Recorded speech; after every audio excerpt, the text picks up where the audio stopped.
Hi, Juliet. Nice to have you on our show.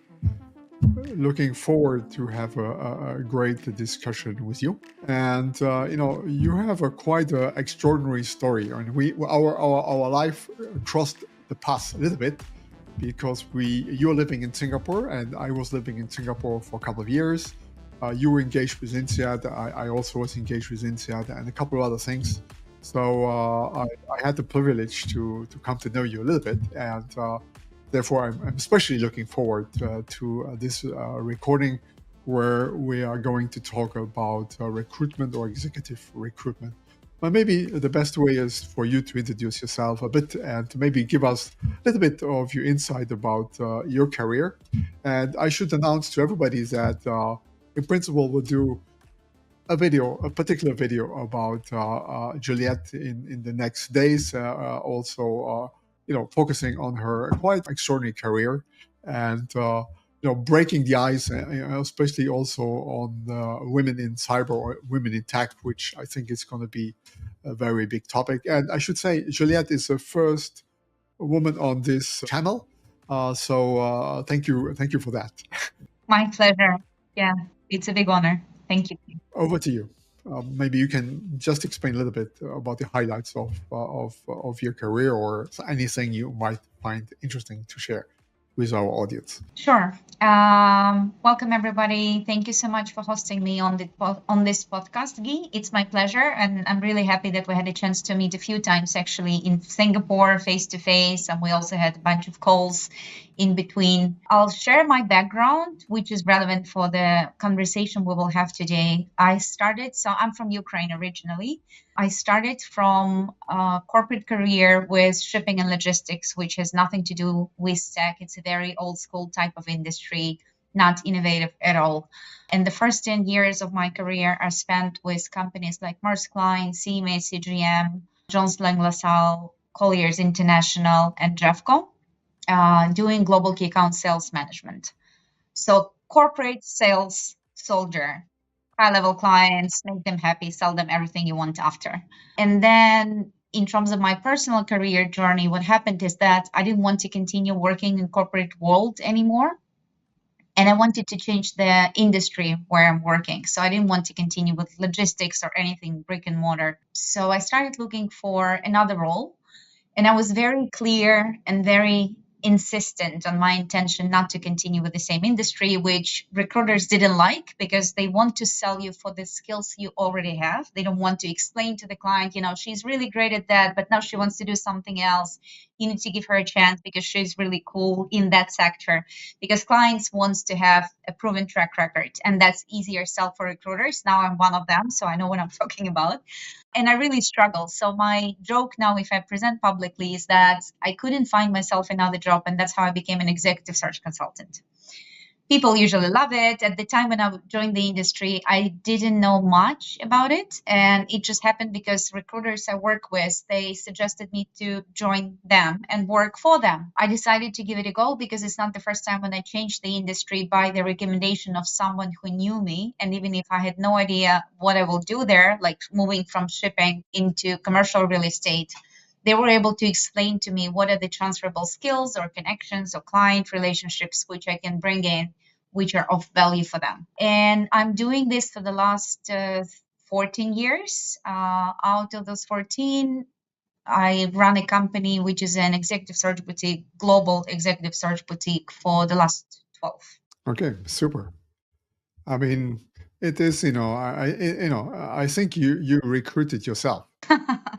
Would be great, right? If I was the hiring manager, I would do it on the spot. And I find that fascinating. And I think people need to know that life is so much more bigger than staying in one track and so forth. And I am certainly a believer in that. Maybe one important thing to when we now jump a little bit into recruitment is maybe there's so many different types of recruitment these days. It seems to me, whether it's in person or online. Just before we dive in, maybe you can a little bit give us an overview of at least your way to analyze the industry at this moment.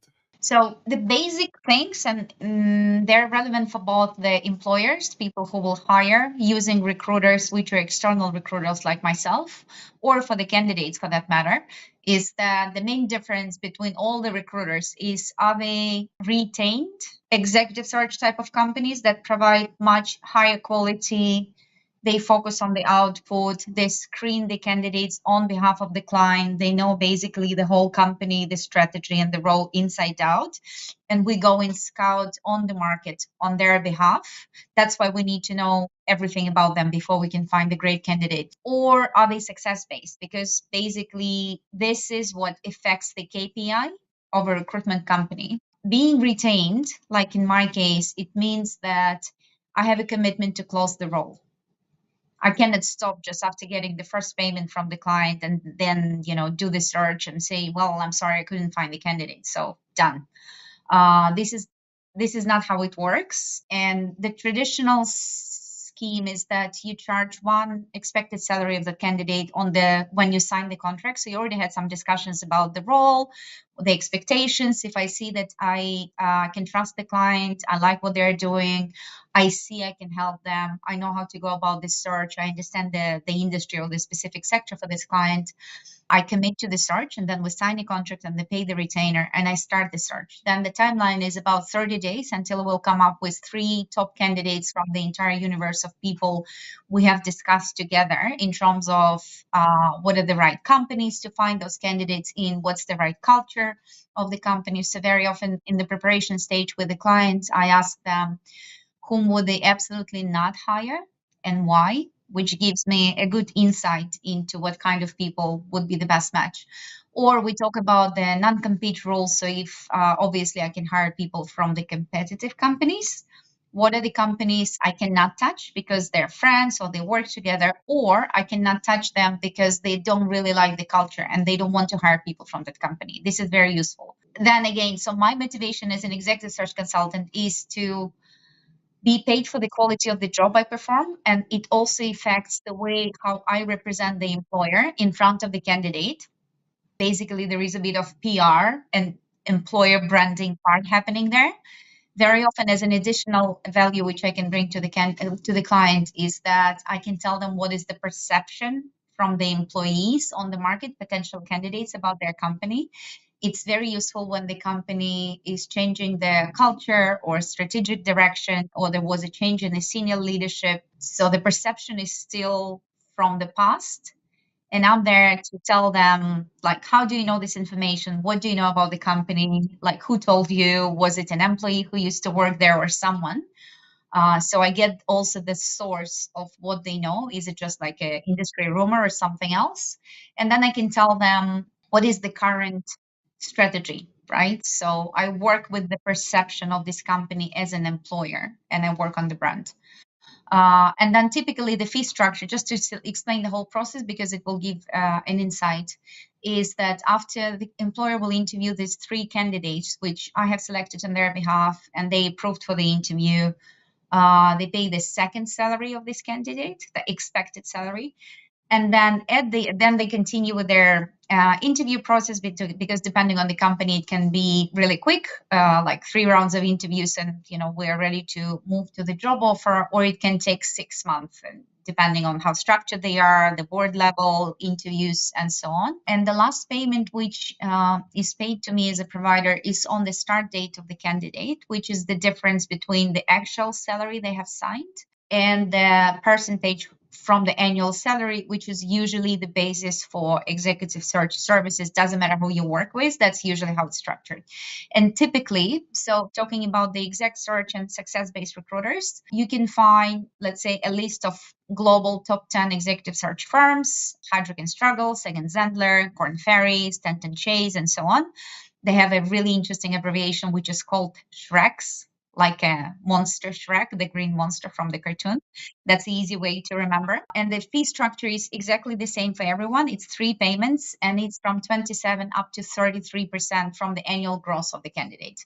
So I explained the main background behind how we work and the quality approach. And the success-based recruiters, basically for them, time is money. They will commit to as many roles as they can at the same time. They usually have a very good salesperson, the front selling person who will be your client relationships manager, but they will not be responsible for the search itself, interaction with the candidates. They will only manage the client relationships, and they will be very good at selling it. Traditionally, what they do, if they don't charge you upfront as a retainer, to the previous setup which I mentioned, they will try to give you a few candidates who are relatively fitting into your profile really quick. And then if you are unhappy with the quality, they can actually drop the search as well. Because for them, it means that they're at the risk that you're a picky client, or they don't have the candidates who would be fitting into what you want to hire, or you're picky and you're complicated and it's difficult to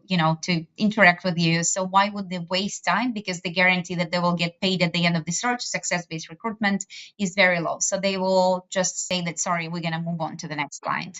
And I worked in both type of companies, so I know that KPIs of success-based recruiters, they're actually counterproductive to what the client expects. Because exec search, we're saving your time. We literally do a very long discovery stage. We help the align with all the stakeholders who are engaged into the hiring process criteria for the person and whom exactly you're looking for. And I know from the experience, it's a very good help to navigate the multiple stakeholders environment for many companies, because it's difficult to do it from within. But I'm not going to engage in this search unless I know that all the people who will make a decision at the end into hiring that person, that they are aligned between themselves, and I know them all, and we agreed on the criteria. Otherwise, it's going to make the search very difficult for me, but also for the company, of course. Well, I think you are, it's quite interesting. I think, and it's important also for the people who either want to engage you for recruitment or those who are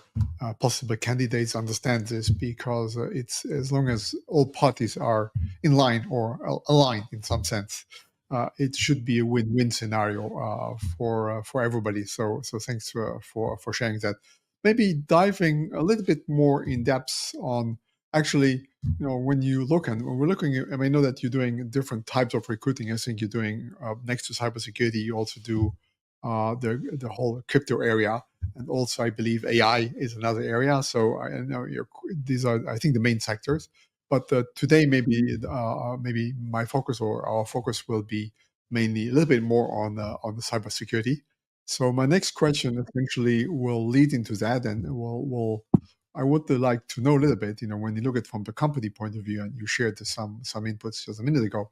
When you look at cybersecurity, what kind of profiles are people looking for? I mean, and I'm looking, profile can be in general, can be also hard skills, soft skills, and we'll look into other aspects in a minute. But can you describe a bit where the demand is today? Of course, it's global. You work globally, but also I know in particular you're also very active in the Singapore market. So if there's differences, please share those with us. Well, there are a few things. So in terms of what I do as the areas of expertise, because I'm a boutique agency, I focus on certain sectors, as you mentioned. So I work with everyone who is building solutions on blockchain. It can be a big bank using blockchain technology, and it can be someone within the bank who does digital innovation, or they will be a CTO, or they will be a CISO for a bank, or someone who is using a blockchain technology within their venture builder. Or it can be even decentralized company like decentralized AI protocol and a DAO, right? So I don't care. It's just anyone who is building on blockchain. The second type of the profile, as we discussed, is cybersecurity, and why I have picked these two sectors. So initially I started, of course, doing executive search in the sectors where I used to work professionally. It was supply chain, logistics, and this is where I mastered the executive search process, because this is an art, I can tell you. You need to love it, you need to enjoy it, you need to be very good at that. So it was useful at the beginning that I could really understand the client and the sector, and I could even do the job at the start. But then as I transitioned over the years in this sector, running a company, and I moved my office to Singapore about 7 years ago, I switched into blockchain technology and cybersecurity. Why? Because they're very closely connected. Secondly, because they're very kind of technical and very nerdy. And it's not easy to get into this space. So I think this is the leverage, and I really enjoy it. I like working with very talented, very smart people. Sometimes it takes some time to open them up and, to get trust, and they will talk to you because, unfortunately, because of the low barrier of entry into recruitment sector, a lot of employers, but also candidates, don't have good experience from interacting with recruiters. And that's why it's important to understand the difference between the approaches in executive search and success based, but also between individuals in the companies. Because it's not just the brand, but it's also the person who's going to talk to you. And it's on human to human level.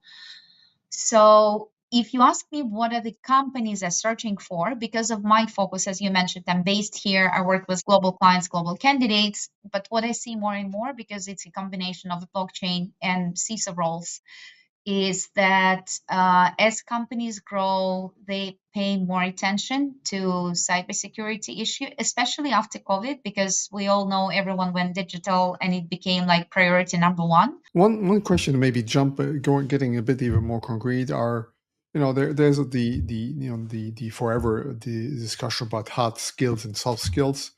When I was kind of a global CISO for Sony Electronics in Singapore, we recruited, I think, 100 or 200 people. And I could see year on year, for example, the importance of the soft skills getting higher than the hard skills. But that was only my area. Do you see that too, or are there any skills which are new or outstanding in some ways in that comparison or in that space? I think it's a good connection point to AI trends, right? Because people are saying that AI will replace us. We are saying that it will augment our work. So we will have less mundane tasks and we can automate, especially in cybersecurity, threat detection or protection, a lot of the mundane processes. So the importance of the soft skills increases. That's one of the aspects of it. And I agree with you on that totally. But also because we have to do more and more professionals from cybersecurity space, they need to interact more and more with business, and they need to have good soft skills to be able to explain to the stakeholders how the cybersecurity affects their business, or the lack of the investments in cybersecurity can impact their business in the future, right? Because we know about the common approach. Well, we were never hacked before. Why do we need a CISO? Kind of. So that's why soft skills are becoming more important, because you need to, as you grow in your career, you need to manage a team, you need to be able to communicate with the stakeholders, and usually you become more and more hands-on, understanding what's happening in the business. And from the search perspective, my approach always is to find someone who would be the right match, not only for the hard skills, so obviously it's required, but the most important element is the culture fit, the fit with the current team. Will they work together well? And that's what I do as well. So it's not just about transactional hiring of one person, but knowing the current team or the leaders this person will work with closely on daily basis, and find someone who will be able to be successful with this team in this company based on their combination of hard and soft skills. Makes sense. I think it's these days there's so many unwritten constraints and requirements, and especially even I could see when you work remotely, then other soft skills are required. If you're in a very quickly changing world, which is cybersecurity, or your company is very quickly changing, another set of skills are required. So, and also particularly your ability to adapt yourself to the job and grow with the company. I found it one of the most important skills over time, because what's the point of having someone who's perfect today and tomorrow or not so perfect? Yeah, I think one point is how, when you look at the employers, what is the tendency? We're now post-COVID, and maybe a little bit, a year or year and a half post-COVID. Do you see any trends in terms of companies looking for hybrid or remote or on-site jobs? How is that market evolving, if I can call it like that? Overall, I can see the trend that companies are, of course, more open to remote work. And a lot of them, because again, I focus on blockchain, a lot of them are decentralized, kind of native blockchain type of culture and approach, which is decentralized. So basically, clients will tell me, I need someone in this time zone. I don't care where they are in the world. We just need to make sure that people don't work in the middle of the night because it's not sustainable long term, right? Even if they're happy to do it and everything, we know they will burn out at some point. They will start missing the calls or something. So this very common. This is very common now, and this is like a newish trend that people are hiring based on the time zones.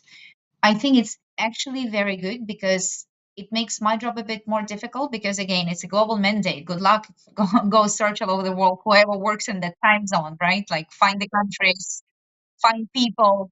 Yeah. But at the same time, it creates this global competitive talent market. And I think this is very important because through my work, I meet a lot of people who come from different backgrounds, different countries. And I think it's only fair. And finally, it's happening that you are being judged on what you can do professionally, not where you're from or where you're based. So the important point is also, are you able to manage a team remotely? When they're not sitting in your office, you don't have a direct oversight into what they're doing every day. You cannot control them, you cannot inspire them in the office, you cannot do the usual team buildings or something, because some people are very good at doing this in the office environment.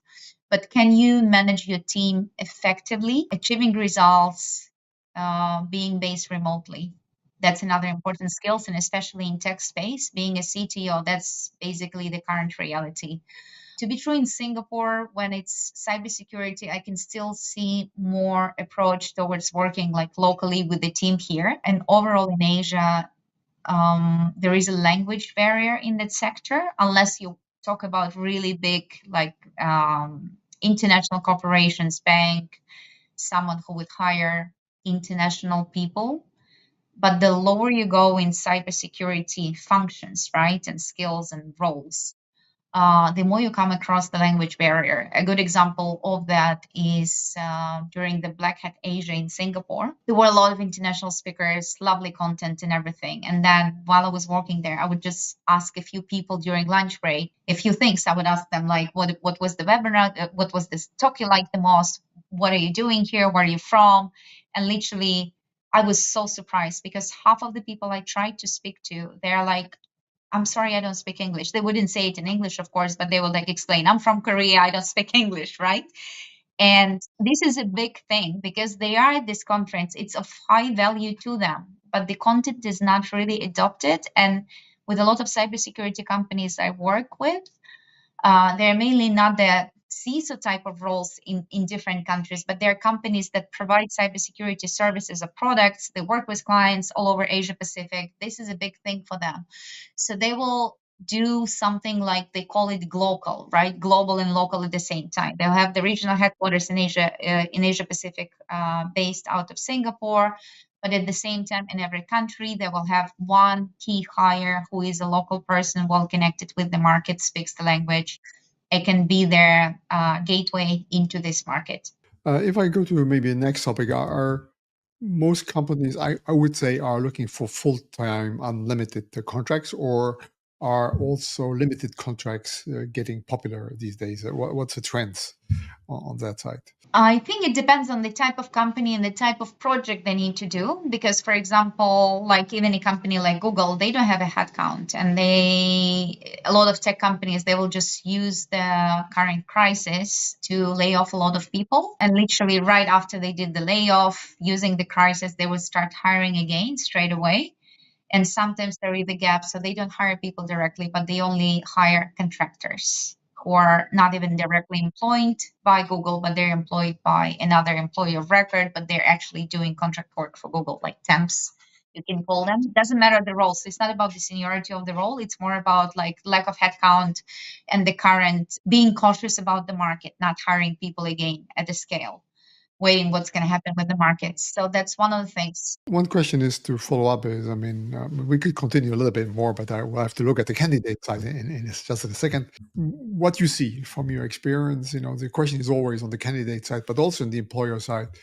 do the employers typically have realistic expectation? Of course, we have the ideal candidate, which may not exist, but are they realistic in what they ask from their candidates, or what they ask you to find? How do you see that, or what is the most contentious part in that side, where because it's at the end it's matchmaking, and both sides have to find themselves. So how is your analysis on that side? I would say 80% of the employers, when we first speak with them, their expectations of the candidates for the role are not realistic. But using my experience, I don't tell this to them straight away at the first meeting, right? So I have like a quick brief of what they tell me they are looking for. And I'm like, yeah, this will be difficult because, it's hard to find a combination of like people with that set of skills for this type of role. And also you have the salary, and then you have the type of the company, and then you have career progression and all of those things, which normally as a candidate looking for a role, you will consider before you will join them. But what we do, as I mentioned, we do a very thorough discovery stage together. So we discuss the role, we discuss why they're searching for that person. Is it a new role? What are the business strategy and the plans of what they want to achieve in the next 3 to 5 years? Because this helps me to get the insight. And then typically, while we're doing this, as I said, we get all the stakeholders who will do the interviews with this candidate, or who will finally approve the hiring of that person. We align them with each other. And I actually love to do it if it's possible when we get together into one room or one call and we discuss it, because they literally start arguing between each other on the call. I don't have to do it one by one, because then I will have like, well, I'm sorry, but another person. And imagine if you have like 5 stakeholders involved in that, right? Someone else told me this is not what they want. So, hey guys, can you just align each other? So I try to put all of them into one room to make sure they see what's happening. They are aware, and make them work it out together so they can agree at least on the brief, right? And usually that's a big part of the job, and it's of high value. Also in the process, when I understand the role more and the company, I can recommend to them, and I can say, yeah, I can look into what you want. I can tell you straight away, we will be extremely lucky if we find this type of combination of skills: hard, soft, timeline, salary, and everything. But what I would suggest from my end is this, right? And I would come up with other search strategies, or I would come up with other source of the potential companies where you can find those people, or some other types of roles, or, corresponding industries where we can take the candidate.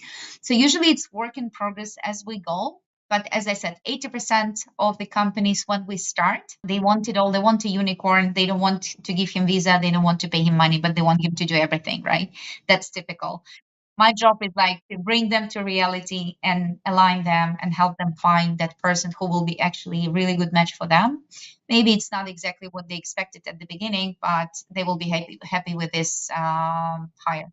I think your role involves so many roles. Yeah, it's like for the matchmaking at the base, but actually mediation when we don't agree, seeing the future, understanding the culture, etc. So that's the extraordinary part of the role. One thing which I think is very important to mention as well is that what I see is that it's very difficult for a lot of clients to hire people for CISOs, because they are not from that space. They don't know what are the real criteria. If it's a new role created in the company, they don't know how to even write the job spec. Forget about interviewing those people. They cannot check the qualifications, right? So I think important trend overall is fractional CISOs, project consultants who will come and assess what you have in the company, what are the risk zones, and then they will help you to write the spec. They will do part of this role for you. They will help you to write the spec, and potentially even help you interview the candidates, knowing what is the problem statement you have in the company, what are the skills you need to be able to manage it well.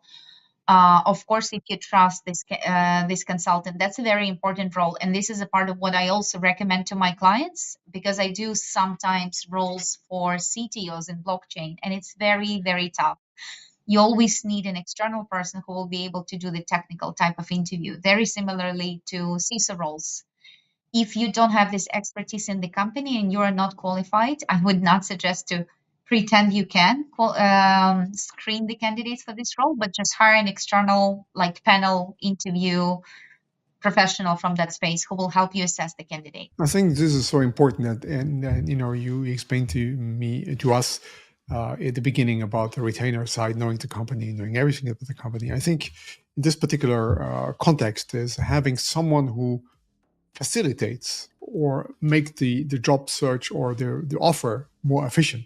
Also from the company side is so important. Is same as myself. I'm currently participating in an RFP. Same thing. You feel that they should have employed someone who knows the area in the RFP to actually make it realistic and make it clear.